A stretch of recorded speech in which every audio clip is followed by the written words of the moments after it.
Akhirnya mereka sering ngobrol-ngobrol, satu di dalam pagar, satu di luar pagar.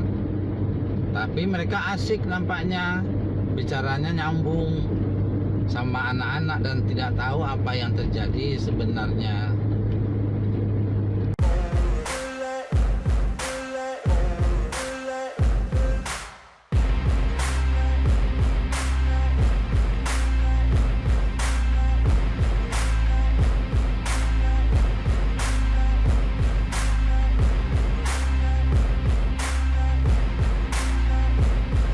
Assalamualaikum warahmatullahi wabarakatuh. Pemirsa, kita dalam perjalanan Pekanbaru Bukit Tinggi. Baru saja saya melewati Bandrek House. Jadi sebentar lagi akan sampai di Kelok 9.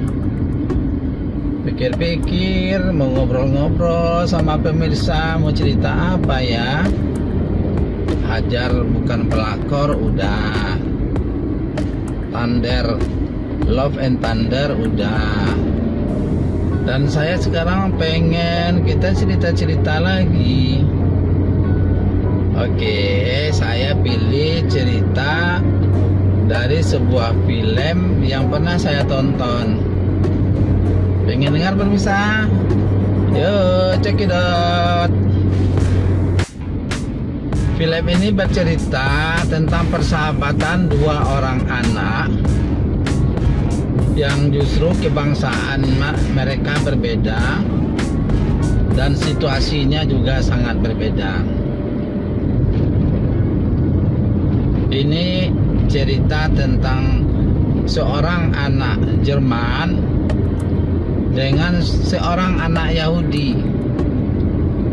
Terlepas kita bagaimana perasaan kita terhadap orang Yahudi, dan terlepas bagaimana perasaan kita terhadap orang Jerman, saya menggarisbawahi cerita ini hanyalah cerita tentang persahabatan dua orang anak.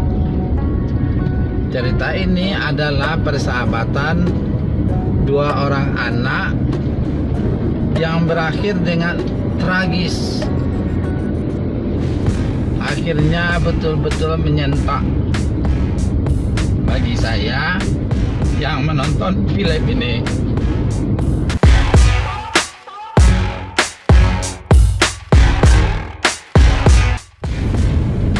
Latar belakang film ini ada di tahun bagaimana Nazi sedang gencar-gencarnya membasmi orang Yahudi. Bagaimana keadaannya waktu itu terjadi pembasmian etnis oleh Hitler, Nazi terhadap orang Yahudi. Nah, cerita ini menyelipkan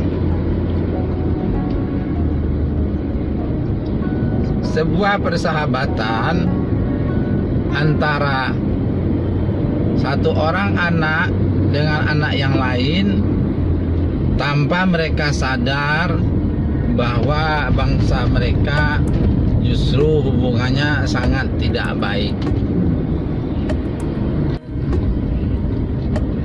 Saya lupa nama-nama dalam cerita ini, jadi saya karang aja namanya sendiri ya.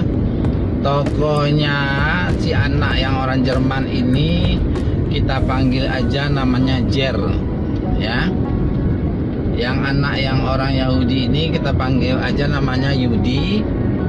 Kemudian ada bapak, kita panggil aja bapak atau ayah. Ada ibu, kita panggil aja ibu, dan seorang adik.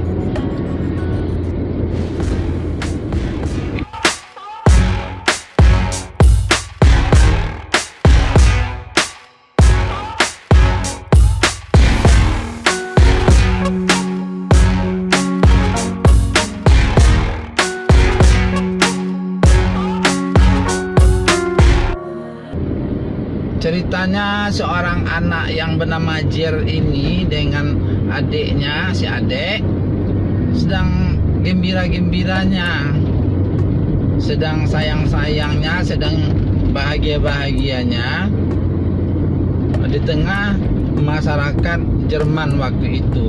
Hidup mereka berkecukupan, bapaknya punya karir,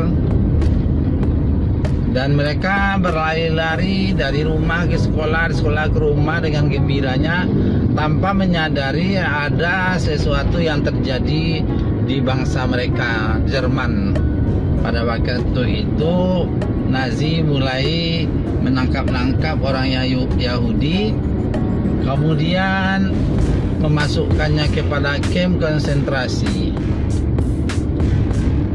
Ternyata si bapak Jer itu mendapat tugas yang baru, dan tempatnya bukan di kota itu lagi, ditempatkan di sebuah kota yang agak terpencil, jauh dari kediaman mereka, dan mereka harus pindah sekolah dan pindah rumah. Mereka sedih banget, tapi apa boleh buat, bapak mereka memang bertugas di tempat yang baru, dan sepertinya itu sebuah tugas yang lebih tinggi, yang naik jabatan lah kali gitu. Kemudian mereka pun dipindahkan ke suatu tempat yang cukup jauh, dan mereka tinggal di rumah yang baru, yang lebih bagus dan lebih besar.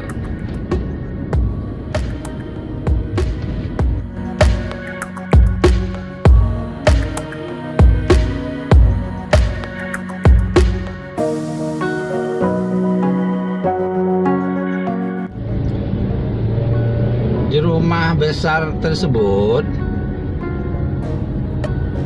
si anak ini nggak punya teman.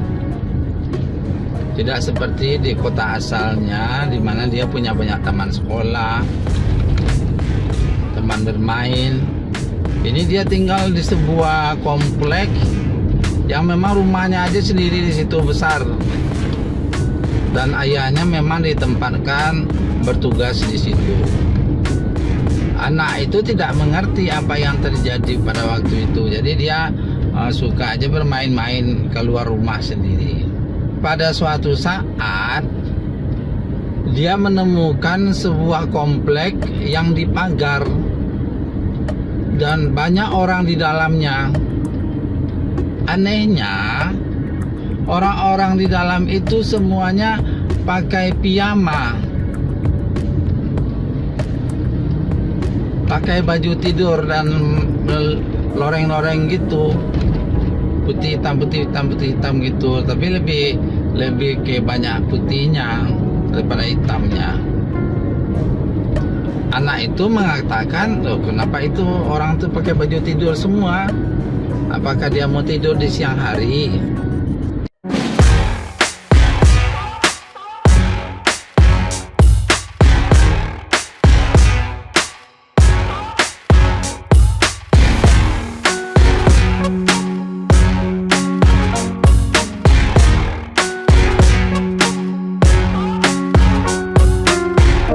Main-mainlah di pagar itu kan. Kemudian dia pergi lagi ke rumahnya. Keesokan dia bermain lagi ke situ. Dia pengen tahu apa sih di dalam itu. Nampaknya banyak orang di dalam, rame, dan semuanya pakai baju piyama.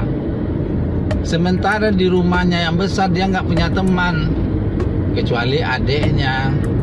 Dan dia nggak akrab-akrab sekali dengan adiknya yang perempuan itu. Adik itu punya kecenderungan dan hobi pula, dia hobinya bertualang. Adiknya lebih suka menjadi anak manis.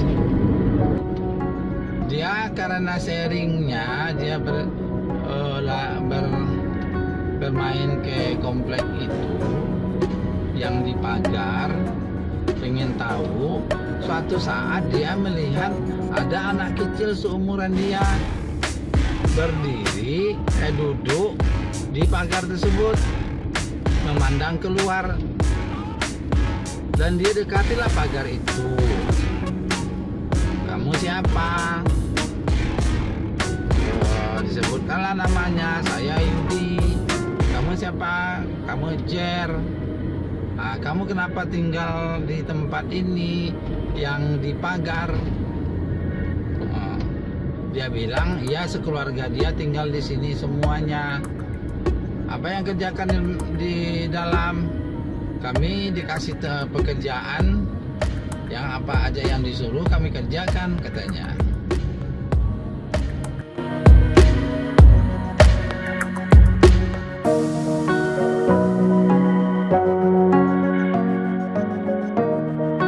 Begitulah perkenalan mereka. Akhirnya mereka sering ngobrol-ngobrol, satu di dalam pagar, satu di luar pagar.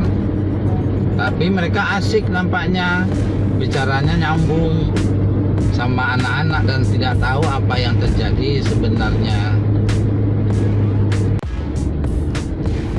Kemudian suatu saat dia kaget, anak itu ada di rumahnya. Wih, kamu di sini? Iya. Ngapain kamu di sini? Saya kerja. Oh, jadi ternyata anak si Yudi ini yang dia adalah orang Yahudi memang dipekerjakan di rumah orang Jerman ini. Nah, sekali ini si Yudinya ikut ke rumah itu, bantu-bantu pekerjaan di rumah, nyuci piring. Oh, saya di sini disuruh untuk mengerjakan cuci piring, katanya. Dan di rumah orang Jerman ini memang banyak orang Yahudi yang kerja. Ada yang sebagai di kebun, ada yang tukang masak, dan mereka semuanya memakai baju tidur piyama. Versinya si Jer, pakaian mereka itu pakaian tidur. Bilang lagi, kenapa kalian selalu pakai baju tidur? Dia bilang, ini pakaian yang dikasih kepada kami dan kami harus memakainya setiap hari. Oh, begitu ya. Nah, oke, tidak sampai pikiran si Jer kemana-mana. Nah, suatu saat bapaknya kedatangan tamu. Tamunya orang Jerman semua pasti. Dan dia masuk ke suatu ruangan yang seperti bioskop mini di rumahnya itu, mereka nonton. Nah, ternyata bapaknya ini menonton tentang film konsentrasi, semacam sebuah propaganda kepada orang Yahudi dan kepada orang seluruh dunia. Kamp konsentrasi itu sangat enak. Jadi slogannya semua ada di kamp konsentrasi.